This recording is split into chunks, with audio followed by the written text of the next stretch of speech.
Hey everybody, this is D Hunter, bringing another action figure review. Today, we're going to be looking at the McFarlane DC Multiverse DC Classic Scarecrow. This has been a long time coming. McFarlane has made so many different Scarecrow figures, and they're all sort of in these weird, unusual looks. Finally, a regular Scarecrow comic version, like he just jumped off the farm. So let's take a look at the packaging. As you can see at the top, 22 Moon parts. McFarlane Toys, ages 12 plus. DC Multiverse Scarecrow. Here he is in the package. We have his little scythe, skull, collector's card, display stand. I got this guy at Target today. Scarecrow DC Classic. Scarecrow. At the bottom, there's his barcode if it helps. And on the back, here he is, posed up from the comics. So with no further ado, let's open him up. Alright. Now that you got this figure out of the package, here he is with all the accessories laid out. We have a display stand, a collector's card, a sickle, and a skull. Before we take a look at all that, let's talk about and check out this figure. So this is Scarecrow, and this is the classic version of Scarecrow. Looks like he's posted up in a field and come to life. I've thought for many years McFarlane would do an excellent job with a Scarecrow like this. Lanky, creepy, burlap sack. And I think they did do a good job. It's not exactly what I imagined, but I like it a lot. This is Scarecrow in his more or less classic look from way back, like the 40s, and he still looked like this in the 90s at Nightfall. I like this figure. Maybe a little bit bulkier than I would have picked. It seems to be a brand new body for this guy, and they've definitely scratched my itch for a traditional Scarecrow, and personally I think he can be a modern or a classic version. So let's take a closer look. So, he's got this straw hat, and the texturing is very nice on it. It's got a little sort of rope around there. And then we have his face.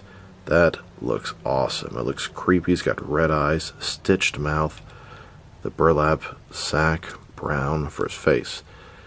He's got this sort of ruffle thing. It's got almost like necklace-y, little rope, kind of like a noose. And then his body almost looks like the mummy. It looks like it's wrapped in bandages. Painted all brown. Almost looks like a skirt. Part of his shirt. Little patches on his legs. Double jointed knees. Double jointed elbows. The straw coming off his wrists. Tattered on his ankles. Everything looks fantastic on this guy. Like I said, just maybe a little bulkier than I'd like. But it's not a problem. He looks great. Very pleased so far. And that is a creepy looking mug. And a closer look at his face and head sculpt. I put a light shining up there, that we can really see what's going on, and I think it looks excellent. Pretty much everything about this figure I'm really, really happy with. Now let's check out his accessories, starting off with the boring stuff. Here's his display stand, typical McFarlane display stand, classic DC logo. And then we have his collector's card. I like this. Carnival of Criminals. Professor of Fear, The Living Scarecrow, DC Classics. Love that source material. That's exactly how I want the Scarecrow to look. On the back we have a description. If you want to read that, pause now. And now for the other accessories. We have a sickle. Sometimes Scarecrow's pictured with a scythe, but a sickle is a little smaller. A perfect sort of gardening tool or murder weapon. And then we have this human skull. Looks good. Pretty sure this will end up in my Predator collection. Here's a look at the Scarecrow holding that sickle. Man, oh man, it was hard to get that into his hands. And a closer look at some of the detail on the sickle. The metal looks worn. Very well done. Here's the Scarecrow holding a scythe-type weapon. This did not come with the figure, but would be my preferred type of weapon for him to use. And then, here's the Scarecrow holding onto that skull. And now that we've taken a pretty good look at both the figure and his accessories, let's check out his height. From bottom to the top of where his head would be about 7.2 inches tall, and the top of his hat about 7.7 inches tall. And for his articulation, starting with his head, of course, he can rotate side to side. I'm sure you guys can hear that. It's super, super tight. You can go up and down about that far, not too much. Can tilt his head from one side to the other. This little ruffle thing is kind of loose. I wish it was glued down in place. Shoulders, ball joint goes up about 90 degrees.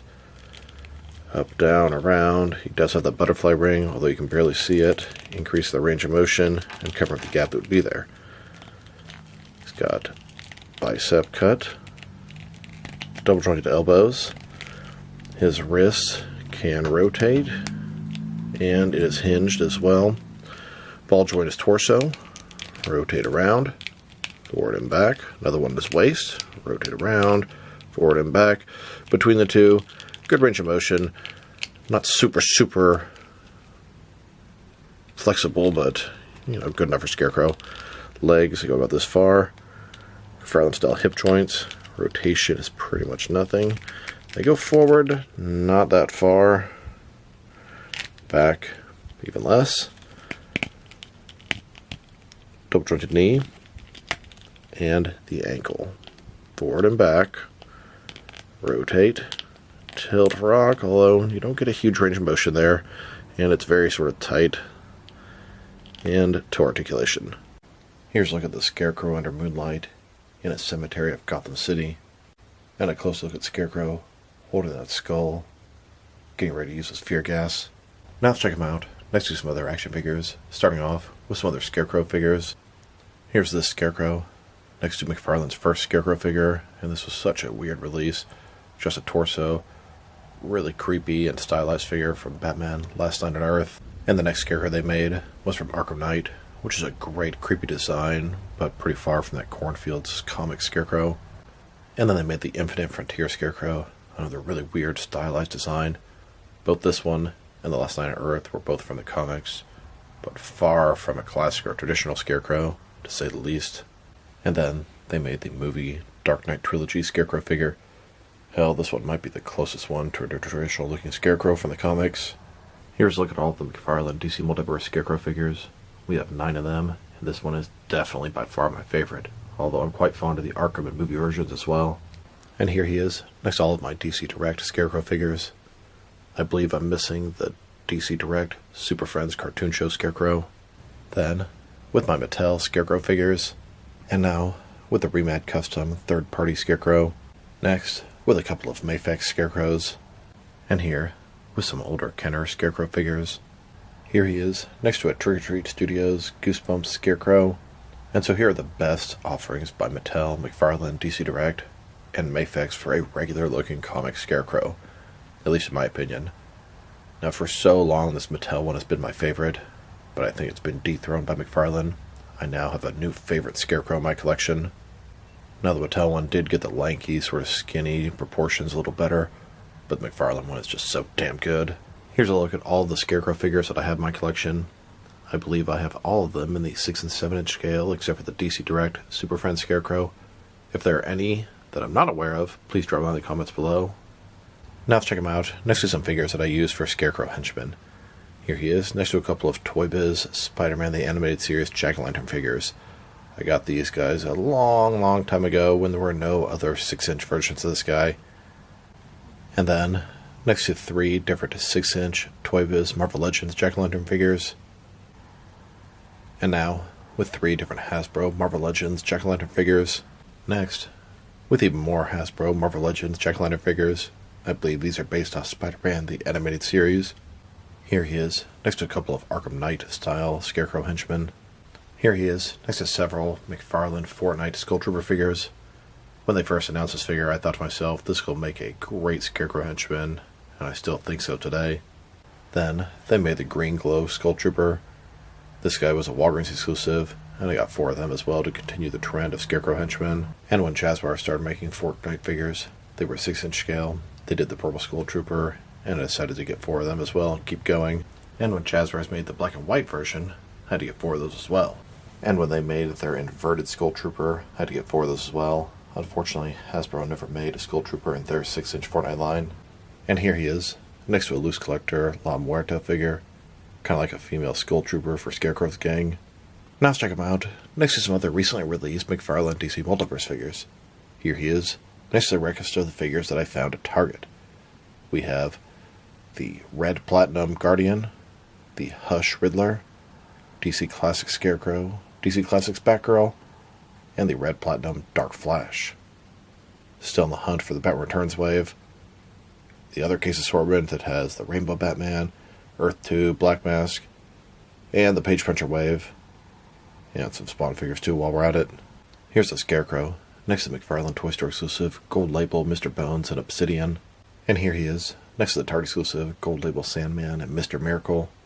Then, with some McFarlane paint variants, we have the Patina Wonder Woman, San Diego Comic-Con exclusive Gold Hush Batman, Frostbite Crystal Dawn Robin, and the black and white accent Dark Knight Returns Superman. And now, with some recent McFarlane Collector's Edition figures.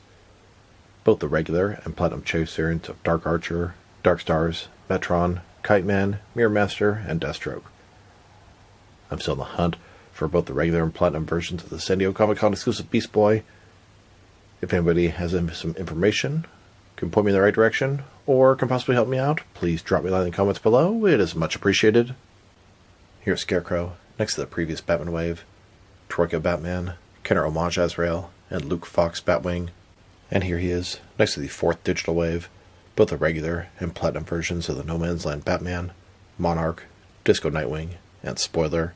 Then, with both the green and yellow Rainbow Batman figures, and now, with the most recent wave of Page Punchers, Wonder Woman, Steve Trevor, and both the regular and Platinum versions of Superboy.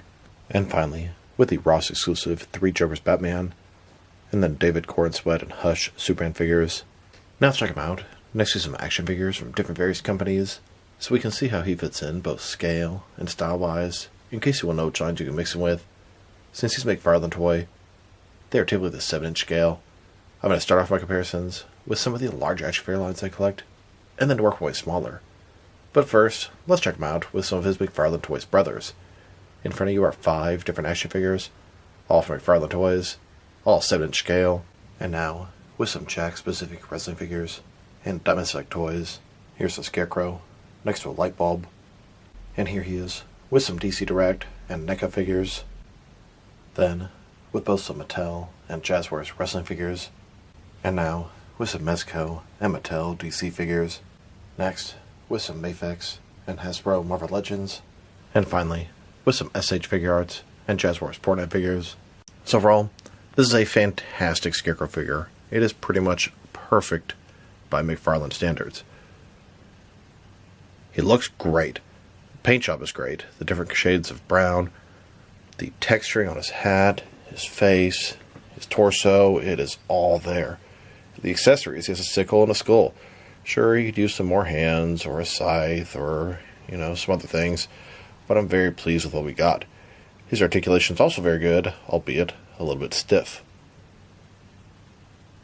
If I were to rate this guy, solid 9 out of 10. And I would give him probably a 9.5 if his articulation was a little bit smoother.